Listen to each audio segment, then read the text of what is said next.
Salve, salve, galera! Sejam todos bem-vindos ao canal. 10ª rodada do Brasileirão. No Maracanã, o Flamengo recebeu o Bahia para o confronto de segundo e terceiro colocado. Quem vencesse chegaria à liderança do Brasileirão e deu Flamengo 2-1 de novo no apagar das luzes, de novo nos acréscimos. Dessa vez quem marcou de cabeça no cruzamento foi Davi Luiz, que levou o Flamengo à liderança do Brasileirão ao fim da 10ª rodada. Bom, o Flamengo abriu o placar ainda no primeiro tempo com Gerson, após receber o passe do Pedro, bateu no cantinho do goleiro, fez 1-0 e 10 minutos depois Everaldo empatou numa bobeada na defesa do Flamengo, onde Ayrton Lucas e Léo Pereira deram mole. Everaldo saiu cara a cara com o goleiro Rossi, não teve muito trabalho, só pro fundo do gol, fez o gol de empate e no segundo tempo o Flamengo, no apagar das luzes, Davi Luiz marcou o gol de cabeça que decretou a vitória rubro-negra de novo nos acréscimos. E só para lembrar, o Flamengo tem 5 desfalques de jogadores titulares que estão na Copa América. Não me canso de lembrar aqui: De La Cruz, Arrascaeta, Varela, Vinha e Pulgar. Sem contar os vários lesionados que o Flamengo tem. O Flamengo hoje novamente jogou com um time bem mexido, com alguns jogadores atuando em posições que não é a posição de origem. O Flamengo de novo fez uma boa partida. Teve momentos sim de um pouco de desatenção da defesa, como foi no lance do gol. O Flamengo abre o placar aos 24 minutos, depois o time meio que estava dominando o jogo, a zaga avançou demais, o time estava indo demais com sede ao pote e dando contra-ataques para o Bahia, que numa dessas acabou aproveitando. Foi um jogo muito bom. O Bahia é uma equipe muito qualificada, tem um meio de campo muito bom. O ataque também é um ataque bom. A defesa também não é ruim. O Bahia montou um time muito bom. Tem um treinador bom também, que é o Rogério Ceni. O Grupo SAF comprou o Bahia, conseguiu estruturar a equipe baiana. Não é mais um time que fica do meio de tabela para baixo. É um time que hoje em dia, você pode dizer que disputa ali na frente para disputar o título, que é o caso agora. Agora ele está em quarto lugar. Nesse momento, o Flamengo é o líder, Botafogo em segundo, o Palmeiras está pulando para terceira colocação, está vencendo o Bragantino, mas o Palmeiras não tem como ultrapassar o Flamengo. E o Bahia está em quarto, e o Bahia tem chances além, óbvio, do título, ainda faltam muitas rodadas pela frente. E, óbvio, de se classificar para a Copa Libertadores, que seria um feito muito bom para a equipe baiana. Bom, falar do jogo, como eu disse, o Flamengo tomou as ações da partida, mesmo com o time muito mexido, muitos jogadores reservas, né? E também os jogadores improvisados. O Léo Ortiz de novo fez uma boa partida jogando ali de volante. O Flamengo com as laterais, eu acho que ainda é o principal defeito do Flamengo, que o Ayrton Lucas ele é muito bom ofensivamente, apesar de não acertar muitos cruzamentos, mas defensivamente ele deixa muito a desejar.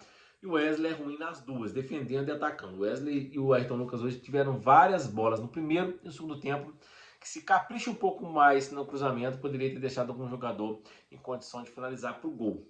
Não fez, mas fizeram uma partida na média, né? Quem foi muito bem, novamente, foi o Gerson. Davi Luiz foi muito bem de novo na zaga, não só pelo gol. O Rossi passando cada vez mais segurança e liderança no time, né? O Pedro hoje foi muito pouco acionado, mas às vezes que ele foi acionado, fez muito bem o pivô, fez aquele cara que segura o balão, né? E no segundo tempo, o Flamengo teve a entrada do Bruno Henrique no lugar de Cebolinha. Cebolinha foi mal, mas Cebolinha tá voltando de lesão. O jogador Luiz Araújo, que fez as últimas duas boas partidas, principalmente naquele que ele marcou 2 gols. E no último jogo, hoje não foi tão bem, né? Mas sempre puxa o ataque e ajuda na defesa. Entrou o Gabriel Barbosa, o Gabigol, que de novo não foi bem. O Gabigol é um caso também a se estudar, assim como é o caso do Luan. Esse lembra do Luan, do Grêmio, que foi pro Corinthians, um jogador que estava no seu auge e de repente teve um declínio na carreira inexplicável, que mal consegue correr, mal consegue jogar um futebol minimamente competitivo. É o que acontece hoje com o Gabigol, que não consegue fazer boas partidas, não consegue sequer dar aquele pique de atleta, conduzir a bola, fazer jogadas que ele há menos de 1 ano e meio fazia. O Gabigol não joga bola há 1 ano e meio, gente. A última boa partida do Gabigol foi no final de 2022, quando o Flamengo ganhou a Libertadores. Depois veio 2023, o ano passado inteirinho jogando mal, esse ano também não consegue se firmar. É um caso se estudar, assim como o do Luan. E o Flamengo abusou demais dos cruzamentos, como eu disse, muito cruzamento errado, muito chuveirinho, vários escanteios, bola lateral de falta, jogando sempre pra zaga tirar ou o goleiro ir bem. E na última bola, acertaram o cruzamento, se eu não me engano foi o Gerson, cruzando a cabeça do Davi Luiz, que se antecipou a marcação, cabeceou em cima do goleiro, mas foi uma pedada tão forte, o goleiro espalmou para dentro do gol, fez 2-1 e o Flamengo, mesmo com tantos desfalques, desde que foram convocados esses 5 jogadores que eu citei, Arrascaeta, De La Cruz, Vinha, Varela e Pulga, é o terceiro jogo do Flamengo, 2 em casa e 1 fora e 7 pontos ganhos. Perdeu 2 pontos para o Atlético Paranaense no empate de domingo passado. O Flamengo ainda tem mais 7 jogos sem esses grandes titulares que fazem muita diferença. O Flamengo não tem nenhum meia que arme o jogo como De La Cruz e Arrascaeta. O Gerson não é um armador, né? O Rolohan ainda é muito jovem, ainda não consegue ter essa responsabilidade. Os jogadores que tentam atuar por ali, que é o caso do Gabigol quando entra, ou o Luiz Araújo quando sai da ponta vem para o meio, ou o Cebolinha, não consegue armar o jogo. É mais jogador mais de ponta, de velocidade. E sem esquecer, falar um pouco do Bruno Henrique também, entrou, mas não acrescentou muito. O Bruno Henrique também está muito mal, não sei o que acontece também com o Bruno Henrique. Mas o Flamengo está no caminho certo. Agora no final de semana tem um clássico contra o Fluminense. O Fluminense está em último lugar no Brasileirão. O Flamengo sabe que vai pegar um adversário que está em crise, mas que sempre contra o Flamengo dá a vida. E será um jogo muito difícil, mesmo o Fluminense estando na lanterna do Brasileirão. É isso aí, um abraço, fiquem com Deus.